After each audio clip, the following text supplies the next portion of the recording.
Fim do Campeonato Brasileiro e de fato a gente tem o que comemorar, tá? Mas é aquela comemoração mais contida nisso tudo, visto que na minha concepção a gente só comemora título, não comemora mais nada além disso. Tipo, mas a gente vai jogar. Calma que eu vou falar sobre isso, tá bom? Eu quero falar sobre todos os times, né? Sobre o que eu achei surpresa, o que eu não achei surpresa. Sobre até uma reflexão. E até a gente que está exaltando agora o trabalho do Mirassol.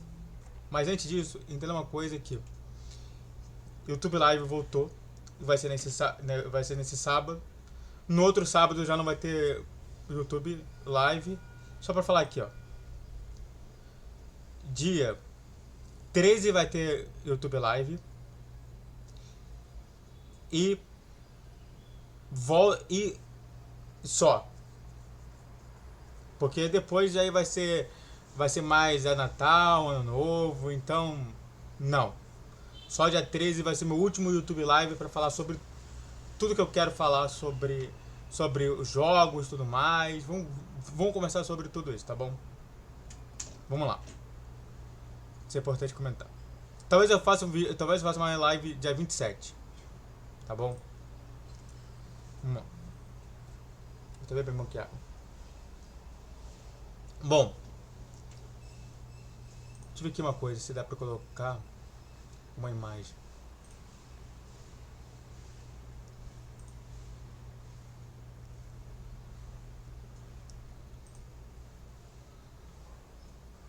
Porra.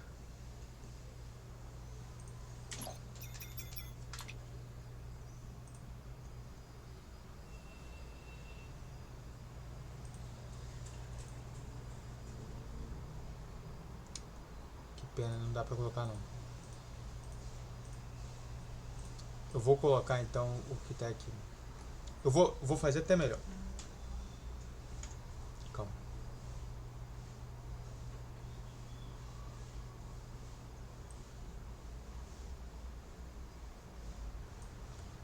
Vou até fazer melhor. Pra ficar numa imagem muito boa pra vocês, porque é importante.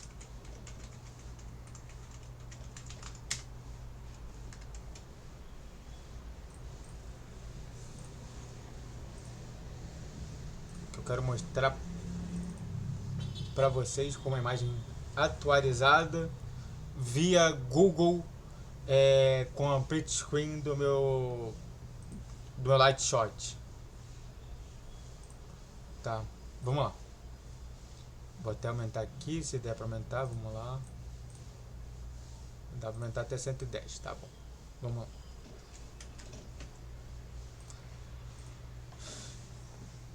Posições, tá? 20º lugar, Esporte. 19º, Juventude. 18º, Fortaleza. 17º, Ceará, que compõe a linha de rebaixamento. 16º, Internacional. 15º, Vitória. 14º, Vasco da Gama. 13º, Corinthians. 12º, Santos. 11º, Atlético Mineiro. 10º, Bragantino. 9º, Grêmio. 8º, São Paulo. 7º, Bahia.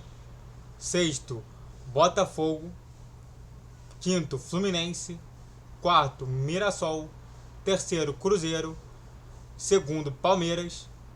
E primeiro lugar, o campeão do Brasileirão, Flamengo. Tá? Falaremos agora sobre o jogo. Vamos lá. Sport Recife, só vou pegar aqui, ó, a situação da Série B do ano passado. Série B 2024. Como é que ficou? O Sport ficando em terceiro, o Ceará em quarto, o Mirassol em segundo e o Santos em primeiro. Ou seja, quem ficou na Série A foi justamente os 2 primeiros e quem foi rebaixado para a Série B foram os 2 últimos. Então é importante entender isso. Para a gente entender melhor sobre o nosso resultado, né? Só para a gente dar uma olhada aqui, ó. Quem superou foi justamente Santos, Mirassol, Sport Recife e Ceará. Quem não conseguiu acesso e que agora conseguiu acesso para a Série A foi o Coritiba, o Atlético Paranaense, que estava em 2024 na Série A, o Remo e a Chapecoense. O Remo estava... Cadê o Remo? O Remo estava na terceira divisão. Tá? Só pra gente colocar aqui, ó, Série C.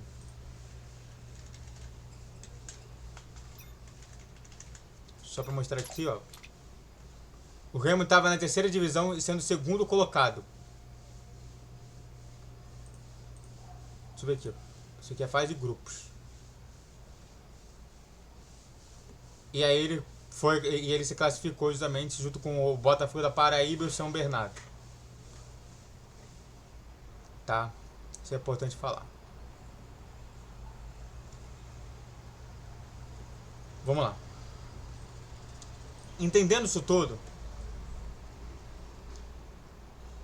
quem irá compor o novo cronograma? Vai ter o Atlético Paranaense, o Coritiba, o Remo e a Chapecoense. Então sai justamente 3 nordestinos, Sport Recife, Fortaleza e Ceará, entra e um solista, que é o Juventude, e entra 2 paranaenses, um paraense e um Santa Catarinense, que é que é a Chapecoense. Entendendo isso tudo, vamos lá. Só para comentar aqui, o Vasco da Gama, ele vai jogar a Sul-Sudeste? Não. Eu vou te explicar. Mesmo que algum desses times ganhe, o futebol brasileiro tem direito a pelo menos 1, 2, 3, 4, 5, 6 vagas. Ou seja, se o Vasco ganha, ele está na Libertadores ano que vem. Ele não está apto a jogar ele não está apto a jogar o Sul-Sudeste, né? Porque pela regra do Sul-Sudeste, né? Campeonato Sul-Sudeste.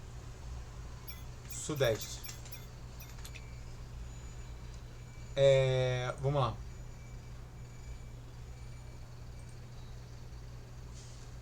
Só para a gente entender melhor sobre isso, que é importante. Copa do Sudeste entendo o formato. O torneio vai começar dia 25 de março e será encerrado em 7 de junho. Clubes do Espírito Santo jogarão a Copa Centro-Oeste. Vamos lá.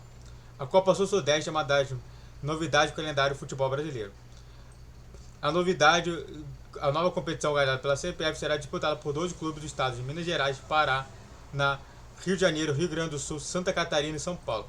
Os times do Espírito Santo jogarão a Copa Centro-Oeste. Vale destacar que as equipes que estiverem classificadas, e isso é importante, ó.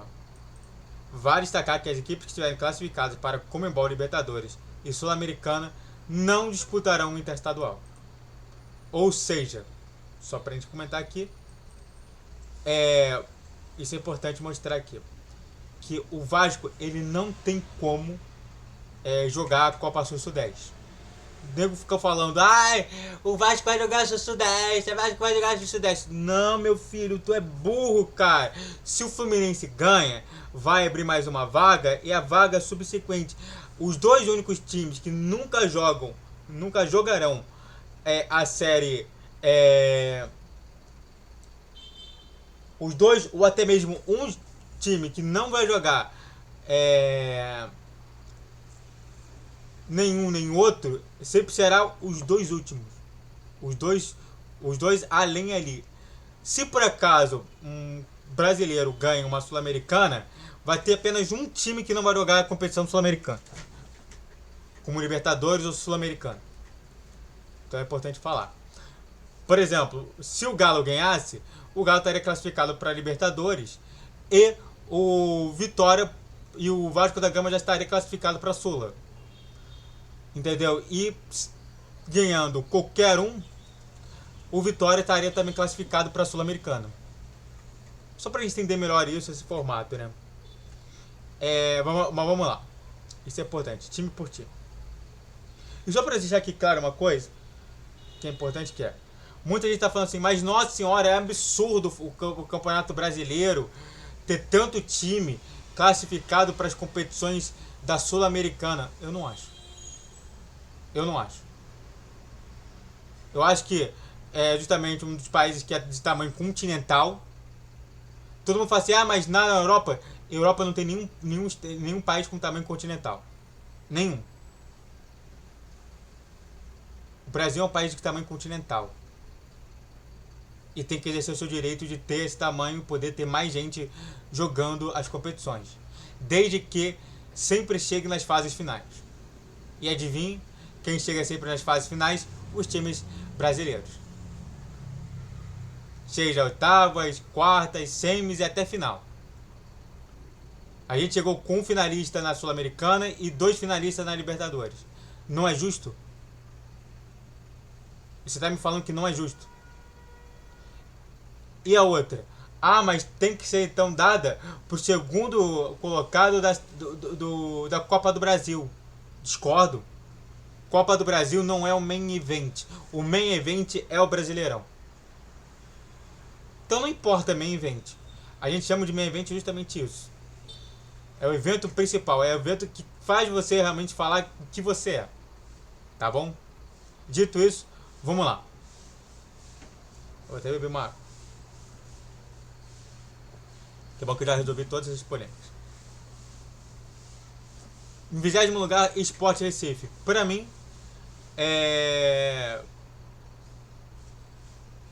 eu falo diversas vezes que pra você sair da Série B para ir pra Série A, isso é importante falar, você tem que ter contratações dignas de Série A. O Sport Recife não teve isso. O Sport Recife não teve um jogador que a gente topa e vê assim, é um jogador de Série A. Era simplesmente um jogador de Série B jogando a Série A achando que é igual. Não é. Há uma diferença muito grande entre Série B e Série A. A Série B é bem várzea, é uma várzea profissionalizada. A Série A é a profissionalização como toda. Então, é entendível que o Sport Recife caiu com esse pífio 17 pontos e 2 vitórias, com 11 empates e 25 derrotas. Tá? Então é entendível justamente isso. Empatou com a gente, tá? Um desses empates aqui foi com a gente. E uma derrota foi com a gente também. Juventude que sempre vinha capegando, nunca evoluía de fato,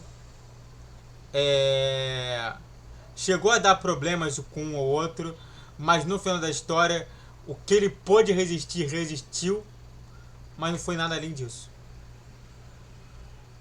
O Juventude, ele foi uma pedra do sapato do Fluminense, isso é importante comentar. Mas a gente tem que entender que o Juventude não evoluiu. E, infelizmente, no futebol de Série A do brasileiro, você sempre tem que evoluir. É insano falar isso. Então eles ficam muito para trás, com 35 pontos, com 9 vitórias, 8 empates e 21 derrotas. Vamos agora ao Fortaleza, que lutou bravamente no último tempo, mas não conseguiu sair de lá. O Fortaleza, ele pra mim vai ser justamente a mesma coisa do Mirassol. As pessoas se esquecem como é que foi o Fortaleza. O Fortaleza foi uma ascensão. com o Vojvoda como técnico. Foi uma ascensão. Mas eu falei lá pra vocês, lá atrás, eu não vou... Vocês podem ver o meu canal inteiro. Eu falo lá, o Fortaleza ele vai ter que escolher em duas coisas. Ou ele vai se manter no ridículo e vai voltar para ser meio de tabela, ou vai tentar muita coisa e vai cair. Não deu outra. Fortaleza até pouco tentou e caiu. O Fortaleza é justamente o case de sucesso que mais deu errado. Então, não adianta vir com grosseria comigo. Eu acertei sobre o Fortaleza. E vou acertar sobre o Mirassol daqui a pouco que eu falo. Não é... porque o time foi muito bem. Desculpe. Pouco importa se o time foi muito bem. A situação é essa. Infelizmente, os torcedores eles não querem um time mediano. E o Fortaleza foi isso. Foi um time mediano que conseguiu um lugar ao sol. Acabou se queimando. É entendível isso. O Ceará foi outro, né? O Ceará entendeu o jogo, mas não entendeu que tinha que evoluir também. Isso é importante. Se eu falei do Juventude, que o Juventude não evoluiu, é por isso que estava com esse... o Fortaleza estava com 11 vitórias, 10 empates e 17 derrotas, tá? O Ceará é um time que ele não entendeu que, além de ter um jogador de Série A, também tinha que evoluir. Foi a mesma coisa do Juventude. Só pra gente lembrar, o Fortaleza ficou na frente do Ceará em um dado momento. Mesmo com o Ceará, mesmo com o Fortaleza sendo ruim daquele jeito. Ele não entendeu que tinha que ter evolução nesse campeonato. E, por não entender, ele caiu. Dá pra entender sobre isso. O Inter, aí ele sai disso e vai entrar somente nos dois únicos times que não vão jogar nada esse ano. O Internacional e o Vitória. O Internacional foi aquela situação, né? Começou bem, ganhando até o Gauchão. Só pra gente lembrar, o Internacional ele ganha o Gauchão muito pela falta do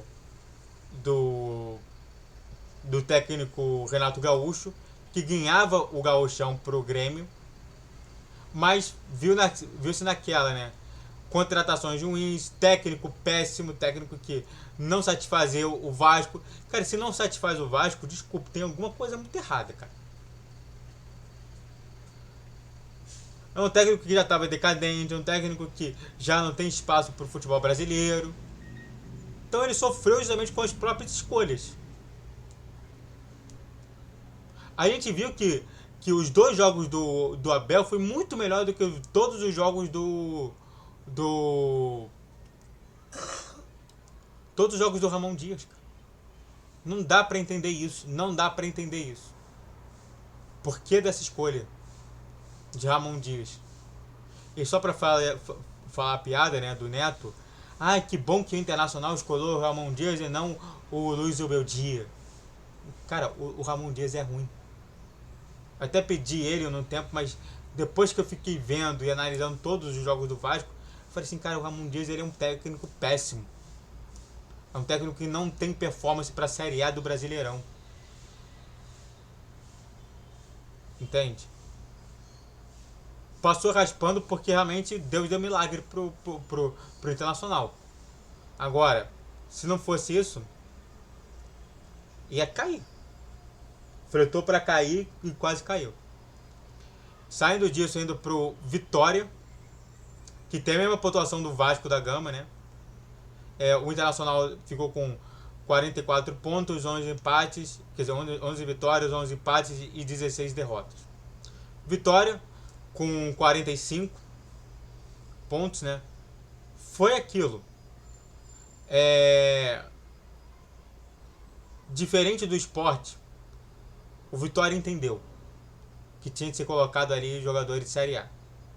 Entendeu que tinha que ter uma evolução. Mas entendeu também que essa evolução não seria tão grande assim. Ou seja, jogou na moralzinha. Na moralzinha. Claramente que essa na moralzinha pode fazer com que você caia para a Série B. Agora, ele não caiu por conta disso. O Vitória entendeu como jogar esse campeonato.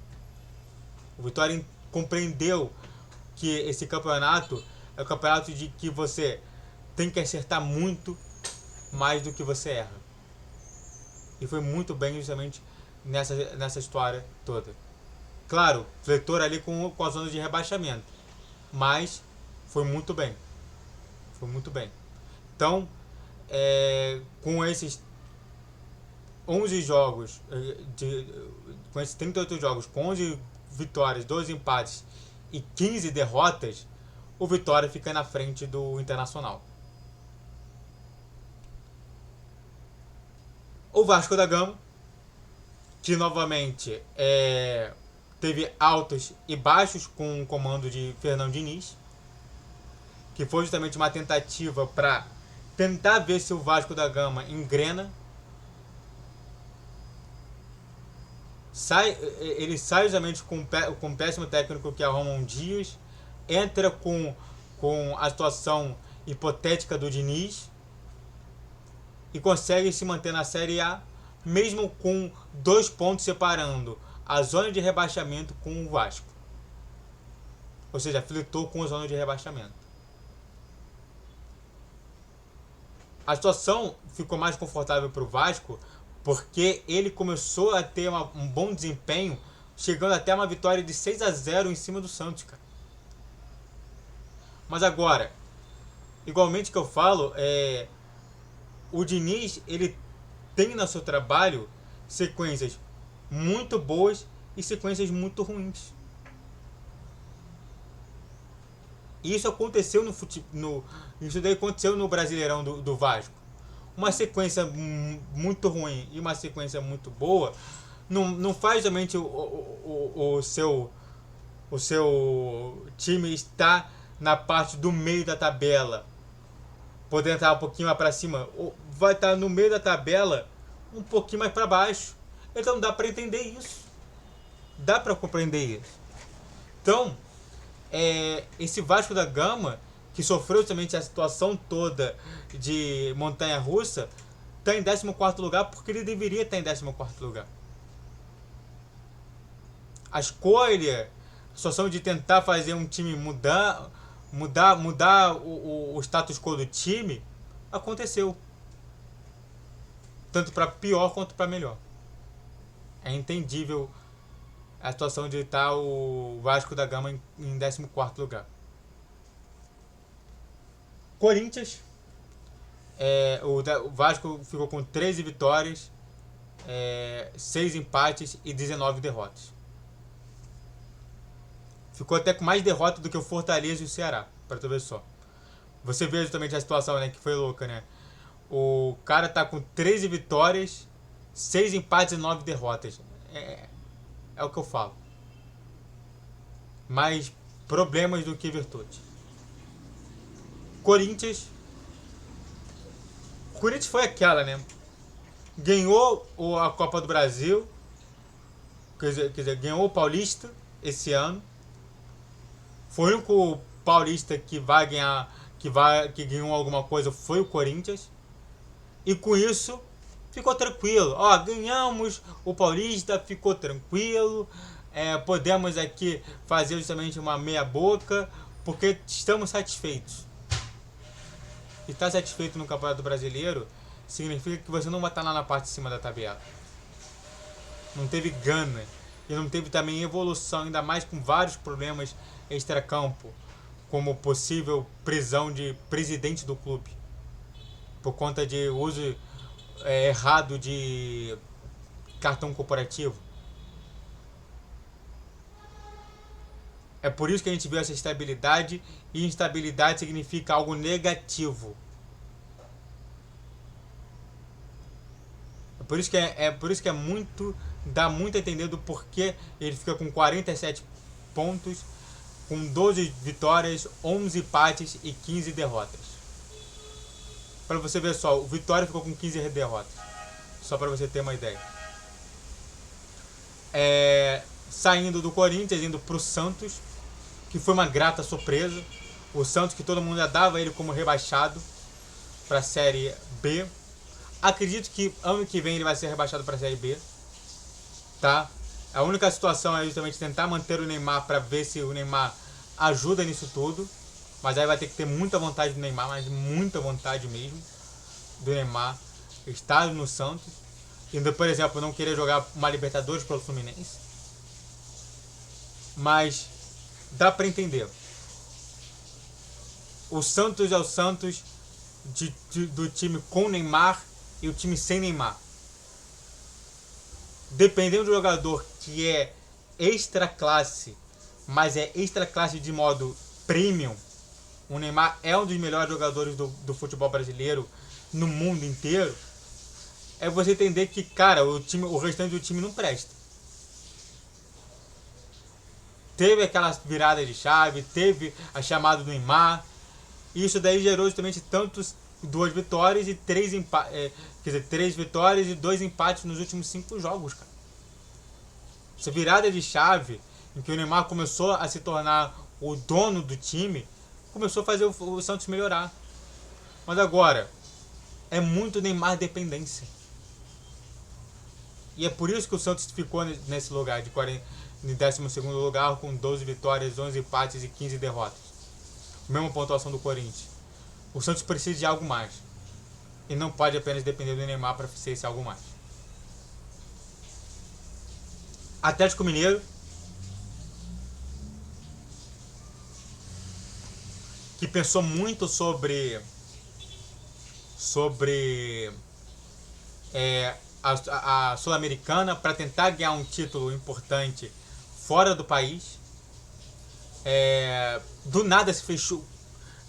Eu não gostei disso. O Cuca, eu acho que o técnico atual do Atlético Mineiro é o Cuca.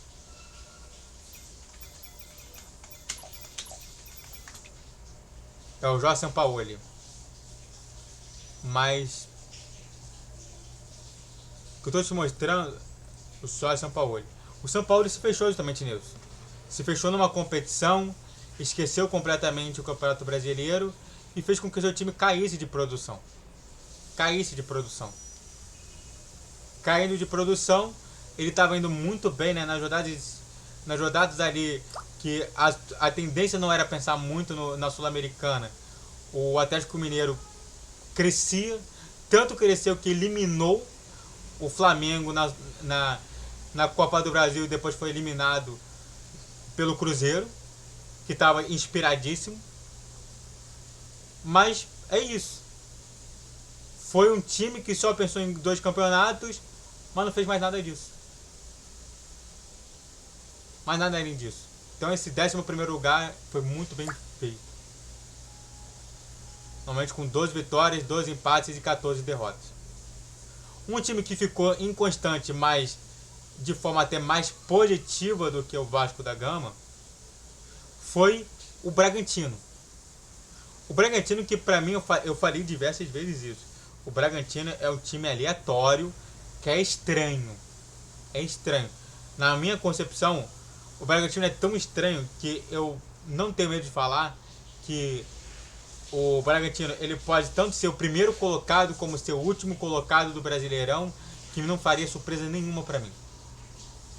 É um time que pra mim tem essa aura muito estranha nisso tudo. Diversos jogos que, ele deveria ter vencido e não venceu. Diversos jogos que ele deveria ter perdido, ele venceu. De ter vencido, ele perdeu. E por aí vai. Foi impressionante. O ano do Bragantino foi o ano que demonstrou justamente o que eu falo sempre. O Bragantino é um time estranho. É um time que tem que ser estudado. A gente não sabe.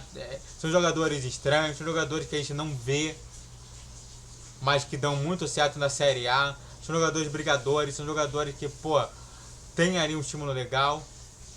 E claro, com a ferramenta toda do Lucas Sacha, que pô, foi maravilhoso, mas pouco dependente, sabe? Enquanto o Santos precisou muito do Neymar, o Bragantino precisou um pouco do Lucas Sacha. Então, 48, mas novamente, o Lucas Sacha não é um extra classe e nem um prêmio. Isso tudo. O Grêmio se beneficiou muito das quedas das quedas muito precoces nos campeonatos dos campeonatos sul-americanos, porque provavelmente o Grêmio estaria na mesma situação do Internacional. O Grêmio se beneficiou demais, por exemplo, da queda contra o Fluminense, acho que na Sul-Americana foi, que era a única competição que tinha, e você também teve a queda do Grêmio na Copa do Brasil, que também foi muito precoce, enquanto o Internacional tentou bastante ali. Mas fora isso, não teve muita evolução. A diferença do Internacional pro Grêmio, mesmo que seja do 16º ao 9º lugar, é de apenas 5 pontos. Ou seja, são 2 jogos de diferença. É entendível justamente o Grêmio estar em 9º lugar. E claro, na minha concepção, é aquela situação de que tanto o Internacional quanto o Grêmio tem que ficar de olho e tentar melhorar e sair um pouco desse esquema Grenal, como todo mundo está falando. Oitavo, o Grêmio, só para falar, o Grêmio ficou com 13 vitórias, 10 empates e 15 derrotas. Quer dizer, 13 vitórias, 10 derrotas e 15 empates. Não. Não. 13 vitórias, 10 empates e 15 derrotas. É exatamente isso. São Paulo, em 8º lugar, que foi uma surpresa, mas nem tanto, né? Sabe, o São Paulo ele me lembra muito o que foi pensado no Flamengo, que é tentar manter a base que temos. Tentar manter a base que temos. É justamente isso que eu falo. Se você... Existem diversos níveis que eu falo sobre o futebol brasileiro. E um deles é esse, né? É tentar manter uma boa base no seu time, tentar fazer umas boas contratações ou até mesmo boas revelações na base, e com isso construir um time melhor a cada ano. O São Paulo conseguiu apenas a primeira, e é por isso que ele não tá... Ele está tecnicamente classificado para Libertadores ano que vem, mas é muito por conta disso. Diferente de todos os outros que tiveram mais bases destruídas por contratações ou trocas muito ruins, o São Paulo não teve isso. O São Paulo manteve a base. Uma base que conseguiu ficar nas 8 primeiras colocações e agora continua nessas 8 primeiras colocações, tá? Só para falar aqui, ó.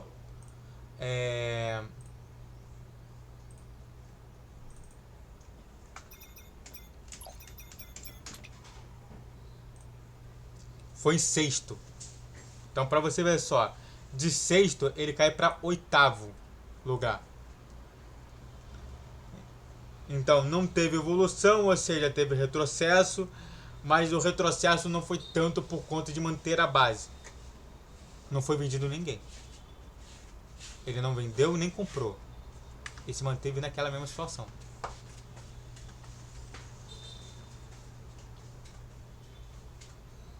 Bahia.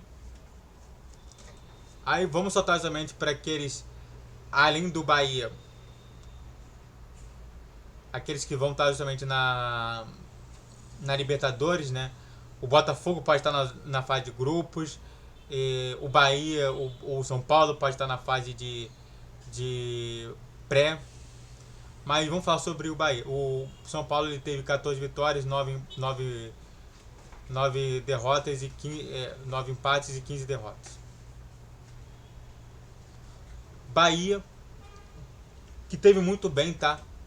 Entendeu como jogar o Campeonato Brasileiro.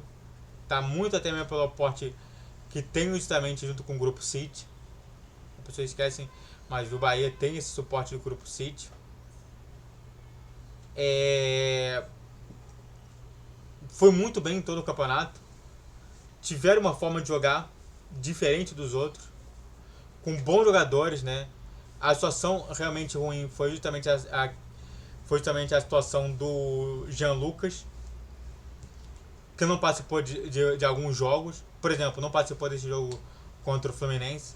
Não sei se, por exemplo, se ter o Jean Lucas ali poderia fazer com que o Fluminense empatasse o jogo, porque realmente é mais difícil a situação toda. Mas fora o Jean Lucas, ele tem um time que realmente se condensa na defesa e tem bons ataques, sabe? E é um time que joga pra jogar, sabe? Não é um time reativo. Eu falaria tranquilamente que a partir do Santos pra baixo é um time que é mais reativo nisso tudo. O time que é mais propositivo justamente dali pra cima é o Bahia, um dos times mais propositivos que tem. É um time que mais tentou fazer o jogo rodar. Mas só isso que aconteceu. Teve uma evolução bem tímida, não é à toa que na Série A de 2024 o Bahia, eles continuam em oitavo, sétimo, teve uma evolução tímida, mas teve. Então a gente entende justamente isso tudo acontecendo. O Bahia então ficou em sétimo lugar com 17 vitórias, 9 empates e 12 derrotas. Agora, um time que teve uma devolução muito por conta de tanto problemas extracampo quanto também problemas dentro de campo, com a mudança de mentalidade, foi o Botafogo. Aí tem que se lembrar que esse Botafogo campeão de 2024, foi o Botafogo de Luiz Castro, que tinha um modelo de jogo. Que o Davi Lancelotti é completamente diferente. Então até se estruturar e tudo mais, demorou muito para acontecer. Implementaram ali, tentaram manter o Cláudio Caçapa, tentaram manter outros treinadores, mas no final da história, a demora dessa implementação fez com que o Botafogo ficasse nessa sexta colocação. Que na minha concepção o Botafogo tinha que ter ficado na frente do Fluminense. Não ficou por conta disso. Mas não quer dizer que o Botafogo vai cair vertiginosamente. Claro que não. O Botafogo tem ótimos jogadores. Provou muito isso nesse campeonato. Então, o Botafogo ele fica em sexto colocado com 17 vitórias, 12 empates e 9 derrotas. Empatou demais isso. O Fluminense eu vou pular, tá? Eu vou falar mais tarde. Em quarto colocado, Mirassol, a grande surpresa do campeonato, com jogadores baratos, com técnico barato, chegou em quarto colocado. Se eu falei lá do Fortaleza, lá em 18º, eu vou falar também do Mirassol. É um time que realmente vai fazer sozinho. Vamos lembrar que o Fortaleza, ele fica nas primeiras posições, né? Eu não sei se no campeonato... Você vê, né? O cara ficou em... Olha só como que é a consistência do que eu falo. Que eu nem me lembrava disso. O Fortaleza ficou em quarto. Adivinha qual que é o time que está em quarto colocado no Brasileirão, que ficou em quarto colocado no Brasileirão? O Mirassol. Estou demonstrando por A mais B que esse Mirassol ele vai fazer essa surpresa nisso tudo. Sempre na Série B pode ter uma surpresa que pode despontar no Brasileirão. Agora, se continuar dessa maneira, ele vai cair para a Série B. Até mesmo ano que vem. O Fortaleza ficou em quarto colocado. Por que ele sai de quarto colocado para ser rebaixado ano que vem? Porque ele não entendeu que tem que ter uma constante evolução. Às vezes, naquele momento, a evolução era muito boa e gerou muitos frutos, mas agora, o Mirassol tem esse problema. A gente viu, cara, o Mirassol empatou contra o Sub-20 do Flamengo. Então, não me venha falar, o Mirassol foi gigante. O Mirassol ele é gigante em hipótese. Novamente, o Fortaleza, que estava na Série B até pouco tempo, ficou em 2024 em quarto colocado e caiu. É por isso. Vai vendo no ano que vem o que vai acontecer com o Mirassol, com todo mundo já de olho nele. Cruzeiro. Cruzeiro que entendeu bastante, né? Evoluiu muito a capacidade. Contratou boas peças, dentre elas o Caio Jorge. E é isso. Você tem boas contratações. Você tem um técnico que está entendendo a situação do jogo. Que, aliás, o técnico do Cruzeiro, só para falar, que é o Leonardo Jardim, que é um cara que eu gosto muito. É claro que ele vai manter ali uma situação muito boa. Agora, nos jogos que eu vi muito mais de perto, que foi justamente contra o Fluminense, que vi muito mais de perto, não, muito mais não, que vi mais de perto, que foi contra o Fluminense, é entendível do porquê ele ficou em terceiro. Sabe, faltou um tempero. Um tempero, né? Só pra falar, o Mirassol ficou com 18 vitórias, 3 empates e 7 derrotas. Então, esse tempero que faltou, ele faltou muito por conta de jogador, ele faltou muito por conta de compreender como é que seria o estilo de jogo, as escolhas de pré-campeonato brasileiro. Às vezes as pessoas não olham, mas às vezes aquele antes do campeonato brasileiro pode afetar negativamente o campeonato brasileiro. É importante entender isso. Então, mas mesmo assim foi muito bem. Para mim foi um dos grandes campeões, foi o Cruzeiro. E claro, né, os que sempre ficam em primeiro e segundo colocado, né, respectivamente, mas que no Campeonato Brasileiro Série A ficou em segundo e terceiro, foi Palmeiras e Flamengo. Palmeiras, que ficou em segundo colocado, se votou numa Libertadores, poderia ter tentado vencer, ficou com 3 pontos de diferença, ou seja, um jogo de diferença. Pecou muito nos seus momentos finais, mas fora isso foi muito bem o Palmeiras. Novamente, eu não mandaria o Abel Ferreira embora,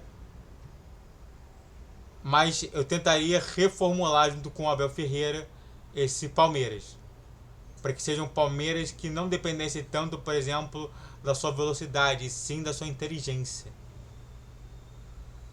O Palmeiras tem jogadores bem inteligentes como o Rafael Veiga, que é pouco utilizado. E que quando é utilizado muito menos como armador e muito mais como um cara que dá mais velocidade ali para a equipe. Eu quero que o Palmeiras seja mais cerebral. Espero que aconteça. E o Flamengo, para mim, o Palmeiras ficou com 23 vitórias, 7 empates e 8 derrotas. E por último, mas não também menos importante, o Flamengo campeão, né? Claramente, por último não, mas antes penúltimo, que ainda vou falar sobre o Fluminense. Pra mim, fez tudo certo. Ganhou o Libertadores, ganhou o estadual e também ganhou o Brasileirão. Entendeu quando exigir do jogador, quando não exigir. Poderia ter passado menos sufoco nesse campeonato todo. Mas fora isso, perfeito. Eu falei pra vocês que o Felipe Luiz é um técnico inteligente. Não é um técnico cabaço. Ganhou. Todo mundo exalta tanto o Jorge Jesus. Olha o Flamengo aí. Fez a mesma coisa. O Felipe Luiz fez a mesma coisa que o Jorge Jesus fez. Cadê o Flamengo, a torcida do Flamengo exaltando ele? Falei. Nossa senhora, 44 minutos de vídeo. Grande esse vídeo. Então não vai ter nem edição esse vídeo. Vai ser logo no ar. Isso que é bom. Por fim, mas não tão menos importante, o Fluminense.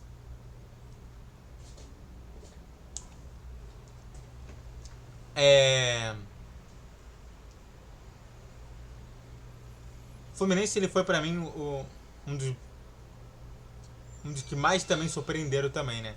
Igualmente o Cruzeiro. Só pra mostrar aqui, ó, pra vocês. O Cruzeiro ficou em nono, mas o Fluminense estava em 13º, mas até a última rodada ele estava em 17º. Ou seja, evoluiu bastante nisso tudo. Muito por contratações boas, muito pela vinda do Thiago Silva, muito pela estabilidade que o Luiz Obeldia teve. Poderíamos ter ficado melhor? Poderíamos.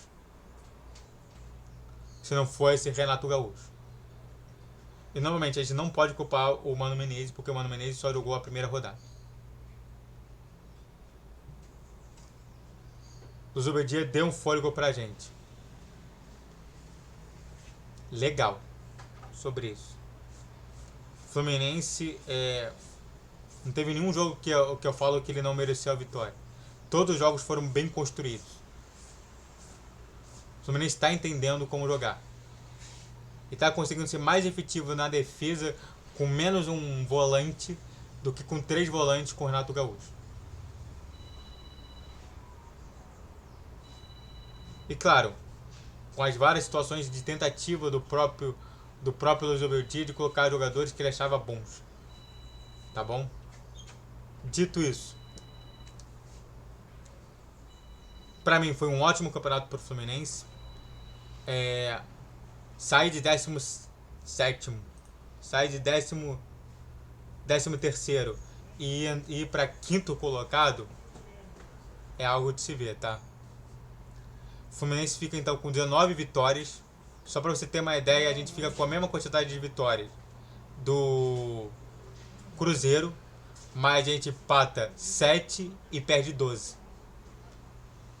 Só para você ter uma ideia, né?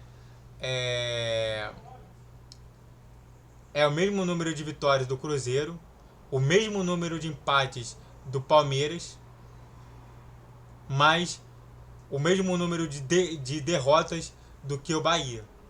A gente consegue entender isso, né? Então, a gente empatou a quantidade igual ao Palmeiras, que ficou em segundo.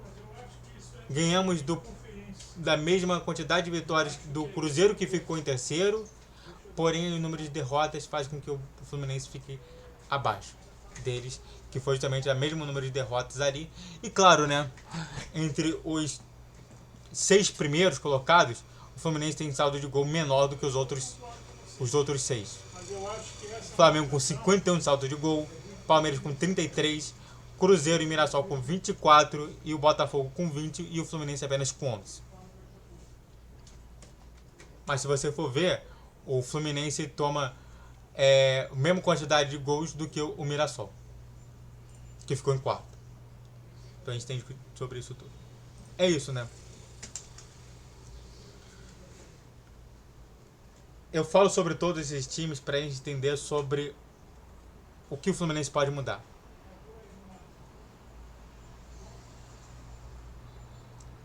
Fluminense, e só para finalizar aqui a situação, Fluminense então ele fica com 64, 15 pontos a menos do primeiro colocado. 15 pontos a menos. 15 pontos são 5 jogos. É interessante, né? Em que no outro a gente fica em 13º com 46,